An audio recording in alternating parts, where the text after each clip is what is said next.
2024년 말까지만 신청해서 하는 게 맞기 때문에 앞으로도 계속 할 거야라고 잘못 알고 계셨던 분들은 얼른 서두를 넣으셔야 됩니다. 안녕하세요. 우주만화자입니다. 오늘은 제가 정말 중요한 걸 알려드리려고 영상을 켜게 됐어요. 바로 중소기업 청년 전세 대출 때문에 제가 영상을 찍게 됐는데요.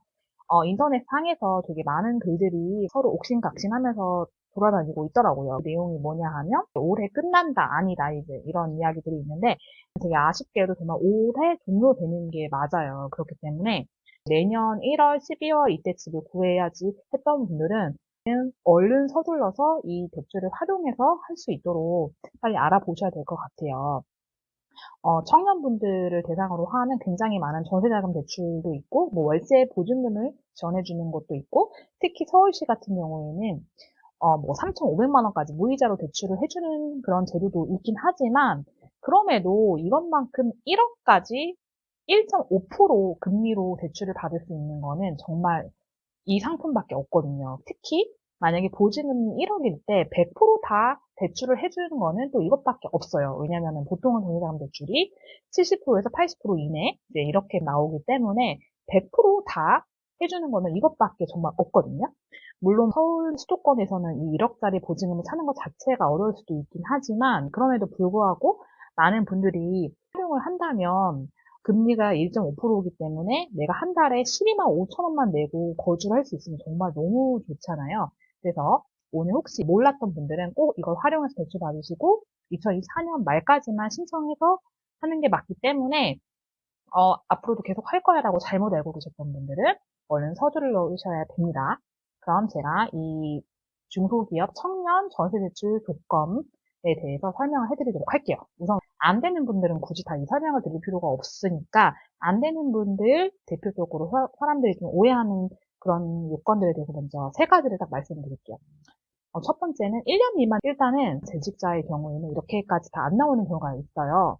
그리고 두 번째는 이제 공공임대주택에 거주하는 이 대출은 받을 수가 없습니다. 공공임대주택이라고 하면 어떤 것들을 말하냐면은 공공주택특별법에 의거한 이제 주택들이 있는데 영구임대, 매입임대, 전세임대, 장기전세주택 이제 여기에 해당하는 임대주택 그리고 행복주택도 포함이 됩니다.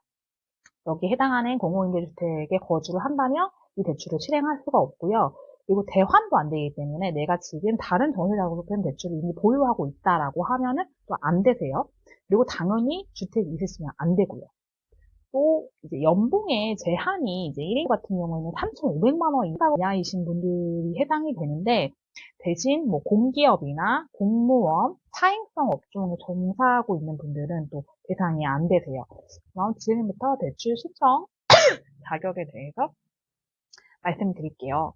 총 이제 6가지부터 이제 간략하게 말씀을 드리자면은 우선은 주택임대차 계약은 체결해야 되고 임차 보증금 5% 이상을 이제 지불했을 때 이걸 신청할 수가 있는데 항상 대출 신청하기 전에는 우리가 특약으로 혹시 대출이 만약에 안 나올 경우에는 이 계약은 파기하는 거고 보증금 전액을 집주인은 반환해야 된다라는 특약 조항을 꼭 쓰세요, 여러분.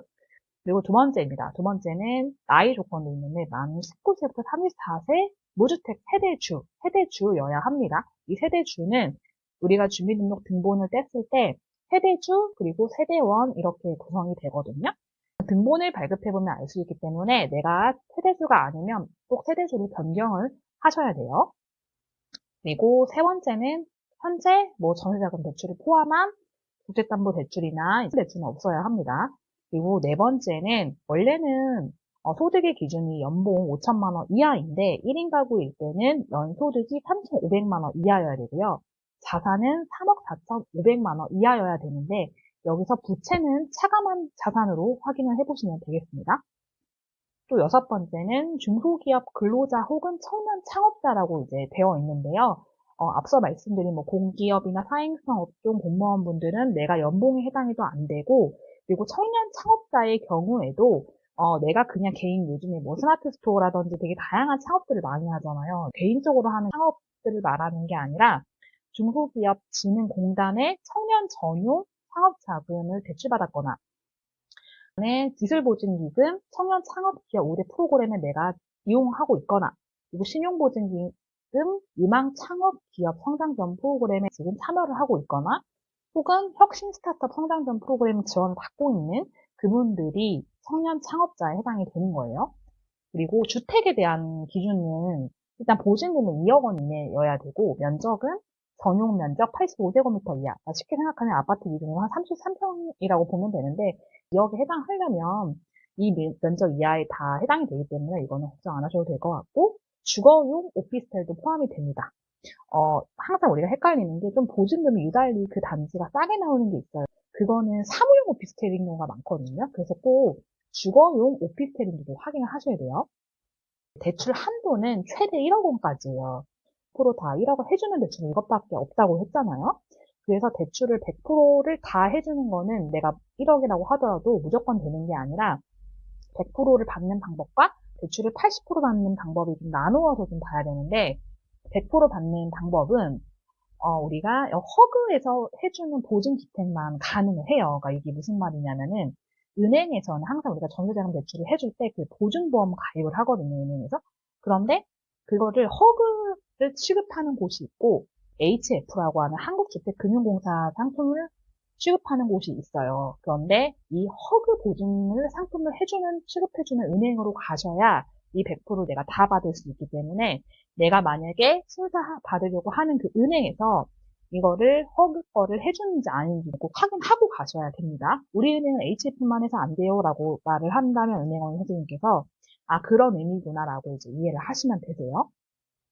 그리고 또 대출 100% 받으려면은 전세 보증금 반환 보증도 내가 이제 가입을 해야 돼요. 근데 이거는 비용이 그렇게 크지 않기 때문에 30만 원 이내 보통 이제 되기 때문에 이제 1억 원 한다고 하면은 무조건 이제 아깝다고 생각하지 말고 꼭 하셔야 돼요. 그리고 이 전세 보증금 반환 보증료 지원도 요즘에 전세 사기 사건들이 많다 보니까 다 지원을 해주고 있거든요. 한 30만 원 정도는 다 해주니까 꼭 이걸 활용해가지고 무조건 가입도 하세요. 그리고 이 대출 대상 주택에 대해서 다른 문제가 존재해서는 안 돼요. 그래서 내가 구하려고 하는 이 집주인도 대출이 없어야지 해주는 거예요. 그리고 이제 대출을 80% 받는 방법은 전세 보증 보험은 내가 따로 가입하지 않아도 되지만 대신 이거는 가입을 하는 게 좋잖아요. 그래서 이거는 뭐 조건에는 없지만 그래도 나는 전세 보증 보험 무조건 가입한다고 생각하고 하셔야 되고요. 그리고 은행에서 HF는 거의 다 하거든요, 취급을. 그래서 거기서 보증 시 가능하다는 점, 네, 이렇게 알고 계시면 될 것 같아요. 그러니까 웬만하면 80%는 모든 거의 다 되는데 100% 받으려면은 내가 허그를 취급하는 그런 은행을 좀 발품도 팔아야 되고 대출 없는 집으로 해야 되고 이제 조금 더 고생스러울 수 있다는 점을 기억을 하시면 좋을 것 같아요. 그리고 금리 같은 경우에는 1.5%예요. 1.5% 금리 이제 없어요. 다른 은행 대출은 요새 금리가 올라가지고 3%대 하잖아요. 그렇기 때문에 이 금리가 1.5%는 이것밖에 없거든요. 그래서 이게 가장 저렴하다고 볼 수가 있고 대출은 2년을 기본으로 하고 최장 10년까지 할 수가 있습니다. 한 달에 얼마 갚냐 한다면 이거는 만기일시 상환을 하는 거기 때문에 이자만 갚으면 돼요. 이게 우리가 보통 대출을 받을 때 원리금균 등 원금균 등 만기일시 상환 이렇게 세 가지 상환 방식이 있는데 만기일시가 무조건 좋은 거예요. 그게 어떻게 생각해야 되냐면, 만기일시는 내가 그냥 이자만 계속 내다가, 마지막에 내가 집주인한테 보증금을 받아서 그 원금을 갚으면 된다는 의미이기 때문에, 만기일시가 된다, 어떤 내가 대출을 받을 때, 그 의미는, 와, 이거 꿀이네. 이자만 내다가 나중에 내가 목돈을 다시 돌려받을 때 은행에 주기만 하면 되는구나. 그런 의미로 생각하면 되거든요. 그래서 이 만기일시 상환이 된다는 점이 굉장히 이제 좋은 거예요, 또. 내가 그걸 내 눈으로 직접 확인해 보고 싶다. 대출 이자에 대해서. 그러면 대출 이자 계산기 네이버에 쳐가지고 여기 보면 내 금액이 얼마고 이자가 얼마고 딱 계산하기를 누르면 내가 한 달에 내게 되는지가 다 나와 있거든요.